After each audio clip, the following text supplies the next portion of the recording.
23 other trawlers had survived the storm, and Gaul was designed to withstand far worse. Something else had happened to explain its sudden disappearance. Some claimed the trawler was spying on Soviet submarines. Perhaps it had been intercepted at sea, its crew taken prisoner, and the ship deliberately sunk. Others imagined darker scenes, a Soviet warship opening fire or a naval mine ripping the hull apart in an instant.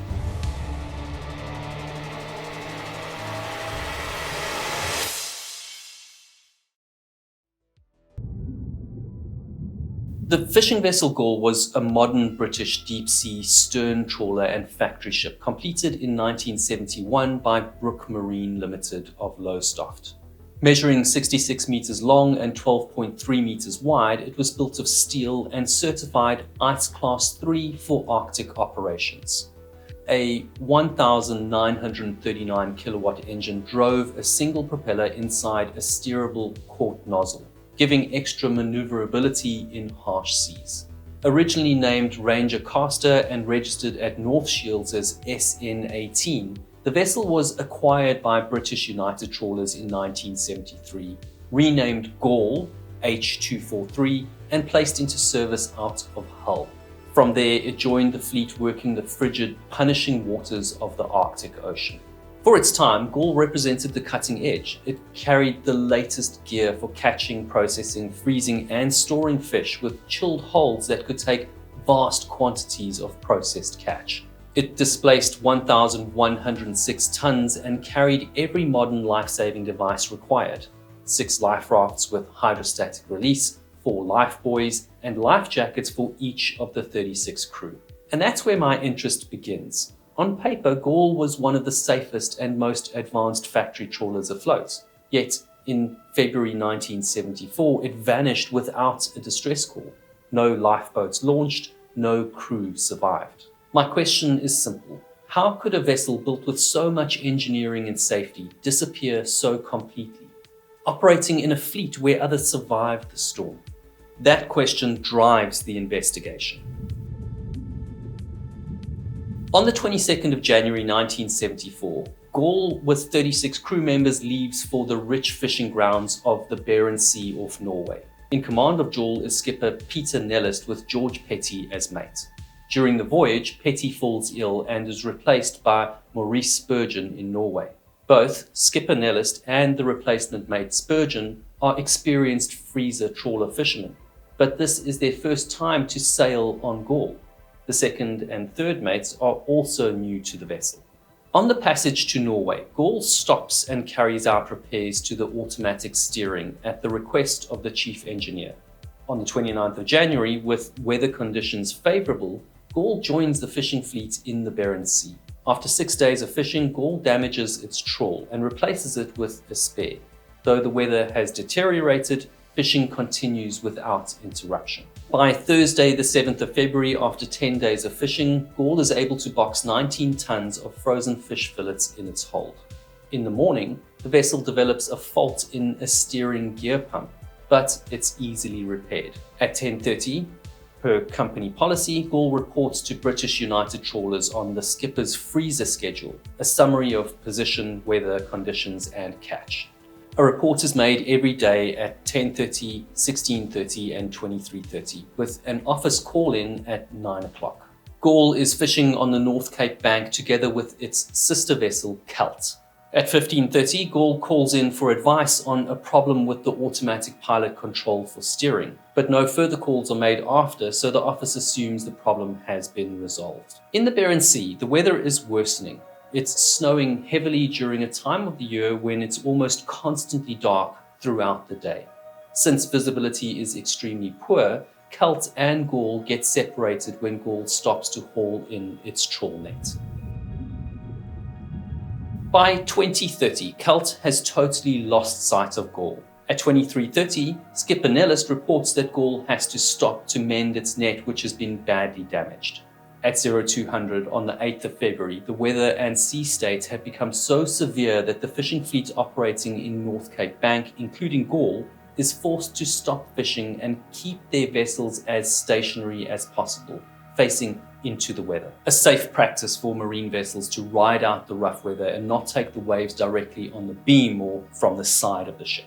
At 0900, during the office schedule, Gaul reports that it's laid and dodging. A few minutes later, Swanella, another freezer trawler, sees Gaul about 3 to 4 miles away in a dangerous position in heavy seas with its side or beam facing directly into the wind and waves. A ship sitting side on to the wind and waves will rock more from side to side as it rides the trough and peak of a wave. In extreme circumstances, this rolling action could capsize a vessel. I've felt that roll before, the helpless sway when a wave takes you broadside. It's the kind of movement that makes every sailor's stomach sink because it reminds you how little control you really have. Swanella is heading into the wind for safety with Gaul fine on its starboard bow or off to the right front quarter of Swanella as both vessels move ahead. Winds are blowing up to 50 miles per hour. Swanella calls Gaul on VHF to check how they are. Gaul replies that they'll be out of the way and altering course to move closer to land. Gaul turns to port to run before the weather, placing wind and waves directly astern. It passes Swanella about a mile off its starboard beam. As Gaul passes, Swanella doesn't see anything unusual. At 10:30, Skipper Nellist calls in and reports laid and dodging. Weather conditions continue to deteriorate with a significant wave height between 6.5 and 9 meters. Winds are estimated to be force 10 at times. Force 10 is considered a storm on the Beaufort scale of wind forces, with wind speeds between 48 and 55 knots or 60 miles per hour. The sea state has very high waves with long overhanging crests and large patches of foam. The heavy snow falling for the second straight day and constant darkness reduces the visibility, making it impossible to see the waves until they're about to hit the ship. Between 11:06 and 11:09, Gaul sends 2 private telegrams. Between 11 and 11:30, 3 huge waves hit Swanella. The impact twists the engineer's derrick at the front of the bridge and knocks the vessel off course. At 16:30, all 17 British United trawler ships in the area report in, except Gaul. At 0900 the next day, on the 9th of February, Gaul fails to report. It fails to report again on the succeeding report schedules. Since it's not unusual, it's noted, but no further action is taken. The next day, Gaul fails to report again. This time, efforts are made to contact the ship, and because Gaul can't be contacted, the UK Trawlers Mutual Insurance Company is informed. On the evening of the 10th of February, the insurance company's agent in Tromsø alerts fishing vessels off the coast of Norway that Gaul is missing. A British frigate, HMS Mohawk, is also alerted. At 09:25 the following day, the insurance company sends a radio message requesting all vessels to report any contact with Gaul. Last seen fishing at North Bank 3 days before. By 12:35, the Rescue Coordination Centre at Bodo is placed on full alert. Air and sea search continues for 4 days, covering an area of 177,000 square miles, involving multiple ships and aircraft, including assets coming from a NATO exercise taking place in the wider area. Imagine searching for one vessel in a patch of ocean bigger than Britain. As a sailor and navigator, I've been in waters that feel endless, and this scale makes the search almost impossible. The search includes the aircraft carrier HMS Hermes, HMS Mohawk, the fleet tanker RFA Tideflow, 4 Norwegian Navy and Coast Guard ships, and 23 trawlers. Nimrod and Orion long-range patrol aircraft and Sea King helicopters are also used in the search. In the afternoon of the 15th of February, there's no trace of Gaul and the search is called off.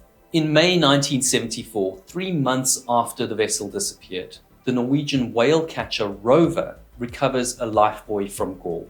No other wreckage is found. In September, 7 months after the tragedy, Gaul's formal investigation begins. Evidence is heard from 48 witnesses and affidavits are received from 12 others, including next of kin, expert witnesses, and members of the public, making representations to the Department of Trade, which is responsible for marine safety. A major limitation to the investigation is the absence of any evidence from the wreckage, except for the lifebuoy. No distress calls are recorded, no oil is found on the surface, and the exact location of the wreck is unknown. The only insight during the investigation comes from the maintenance of chutes, doors, and hatches on Gaul's sister ship, Kurd, which was inspected in place of Gaul. With no wreck to analyze and no remaining crew members or witnesses, it's impossible to come to firm conclusions over the cause of Gaul's sinking. In October 1974, the formal investigation concludes that the most likely reason of Gaul's loss is being hit broadside by a succession of huge waves. The vessel takes on water, loses its buoyancy, and sinks in the severe weather at the time the ship disappears, with wind speeds up to force 10 and waves over 12 meters high. The crew's family reject the explanation because 23 other trawlers fishing at North Cape Bank that day survived the fierce wind and waves. They also reason that marine safety experts agree that Gaul was designed to withstand those conditions, and weather is unlikely the reason for its sinking. The families of the crew suspect the Gaul was spying on Soviet submarines. They speculate that a Soviet submarine crew stopped and boarded Gaul, capturing its crew and scuttling the ship. The families wonder if loved ones are still alive and being held in prison.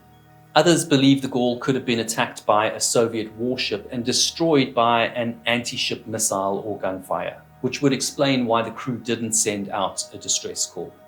The claims of the relatives are perhaps somewhat viable at the height of the Cold War. The British government had asked trawler crews operating in the Barents Sea to report any sightings of Soviet ships. The government went as far as training the crews and supplying them with cameras and other surveillance equipment. Many people in Hull's tight-knit fishing community knew friends or relatives who had been recruited into this spy network. In 1975, a TV program claimed Gaul had been sunk while engaging in espionage. Other theories suggested that Gaul collided with a British or Soviet warship and sank, struck a naval mine, or snagged its nets on underwater cables, causing it to capsize. On the 15th of November 1975, the Norwegian trawler Riro reported snagging its nets on an undersea obstruction in an area 60 miles off the coast of Norway where Gaul disappeared. Even with Riro's report and other similar information about trawlers snagging their nets, the British government still refused to search for the wreck. They cited the high cost of recovering the wreck, the danger posed to salvage crews in violent sea conditions in the Barents Sea, and the difficulty of finding the wreck among a number of World War II wrecks in the area. The government's refusal to search for the wreck fueled suspicion that the British government was hiding something, which caused conspiracy theories to multiply. In August 1977, Anglia Television and the Norwegian Television Company send a film crew along with Norwegian salvage experts to find the wreck of Gaul. They use the report from the Norwegian trawler Riro as the starting point. Once in position, they deploy a side-scan sonar to search for the wreck. A side-scan sonar can detect features or objects rising from the seafloor. The sonar emits sound waves that bounce off the floor and any object the sound wave hits. The bouncing sound waves are then picked up by the sonar, which creates an image of the seabed. This device is commonly used to find potential shipwrecks. It's easy to use and covers a large area quite quickly. After several hours of searching, the team finds a promising target. A remotely operated vehicle, or ROV, is lowered to the site and maneuvered close to the object to try and identify it. At a depth of 280 meters, the ROV finds the wreck of a trawler lying with a list to starboard, which is its right-hand side, with fishing nets still draped across the ship. The ROV maneuvers to the bow to check if the name is visible. As the camera pans, letters appear on the bow with the name Gaul clearly visible. The footage carries a weight that's quite hard to describe. A ship missing for decades rests undisturbed, as though the deep was keeping a secret in plain sight. I've dived on shipwrecks and I always feel a connection to their story, but when the story's been hidden for so many years, you can feel the weight of all those lives lost. For the final proof, the team needs to find the original manufacturer's nameplate. The The ROV follows the railing, moving towards the center of the bridge. Below the center bridge window, they find the plate with the inscription, Brook Marine, Ranger Caster, the ship's original name. The survey of the wreck is limited, but sufficient to show that there's no damage to the bridge, and the windows are intact, which rules out an explosion, high impact damage, or attack from any form of weapon. The superstructure also appears undamaged. On the 6th of November 1997, the UK Channel 4 TV show Dispatches airs Secrets of the Gaul with the results of the discovery. The program includes testimonies from ex-Royal Navy personnel and former trawler crew members stating on camera that they engaged in spying and that the network is being run out of Hull in England. But they say no one on board Gaul was involved in espionage on its final voyage. After the program aired, the Marine Accident Investigation Branch is asked to review the material to see if there's new evidence revealing why Gaul sank. The unedited film is examined in detail, but there's nothing to explain why the vessel sank. The Marine Accident Investigation Branch concludes that to establish the cause, a more detailed examination would be needed. The Deputy Prime Minister orders an underwater survey of the wreck. In August 1998, the Marine Accident Investigation Branch starts the underwater survey of Gaul together with BBC North and representatives from the Gaul Families Association. The investigators launch an ROV from the motor vessel Mansell 18 to survey and collect detailed video and photos of the wreck. The key findings from the footage reveal that several weathertight hatches and doors are open, specifically the outer non-return flaps and the inner covers of the waste chutes. The ship's steering gear is pointing between 10 and 15 degrees to port, which is to the left. The footage also shows significant pressure damage at the bow section of the wreck, possibly from impact with the ocean floor. And the ship is lying at a 35-degree list at a depth of approximately 280 meters, partially covered in fishing nets. The investigators used the ROV to put a miniature camera into the cabins through some open portals to try and locate any remains, but they don't find any. The bridge isn't damaged and its windows aren't broken, so the investigators rule out a collision. They find no unusual hull damage or evidence of an explosion, which seems to support the theory of flooding from large breaking waves and open hatches. The investigators focus their findings on accidental flooding as the main cause rather than theories like collision, explosion, or espionage. In 2002, the Marine Accident Investigation Branch conducts a second, more extensive underwater survey. They capture hundreds of hours of footage of the exterior and interior of the vessel.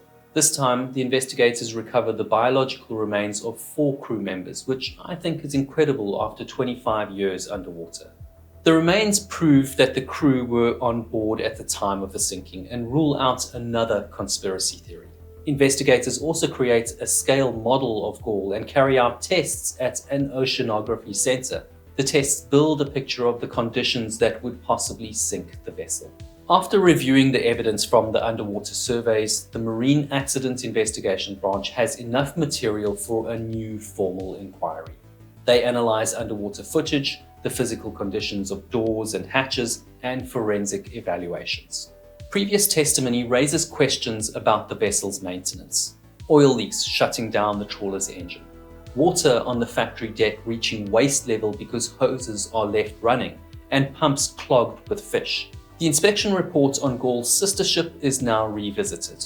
The report reveals that watertight doors and hatches won't close properly because of a buildup of rust and paint, which are permanently secured open. Gaul may have had similar problems with its hatches and doors. The inquiry also highlights that Gaul is a factory freezer where the catch is cleaned and filleted before being frozen. This means its design is complex because it combines both a factory deck where a section of the crew process the fish and a system of chutes where the waste products from filleting are brought up in nets and thrown into the sea. Gaul's new skipper was experienced working on trawlers similar in size to Gaul, but on his previous vessels, fish were simply caught and frozen with no filleting or processing on board. There's no factory deck or system of waste disposal chutes. On whole fish freezer trawlers, only one main hatch is visible from the bridge, which makes it easier for skippers to see if it's secured. On Gaul, the system of waste disposal chutes means several hatches need to be closed to create a watertight seal during a storm. This increases the risk of flooding, but British United Trawlers has no up-to-date training for the skipper and crew.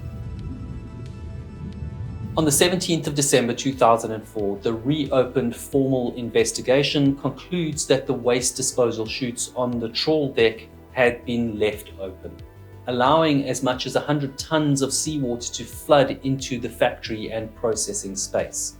As the Gaul's officer of the watch attempts an emergency maneuver to turn into the sea or face the waves head-on, floodwater surges across the starboard or right side of the ship, leading to a catastrophic loss of stability. Gaul capsized and went down stern first. The crew didn't have time to make a distress call. This detail haunts me. There's no time for an emergency call, just the silence of the sea swallowing everything. The thought of that suddenness hits hard.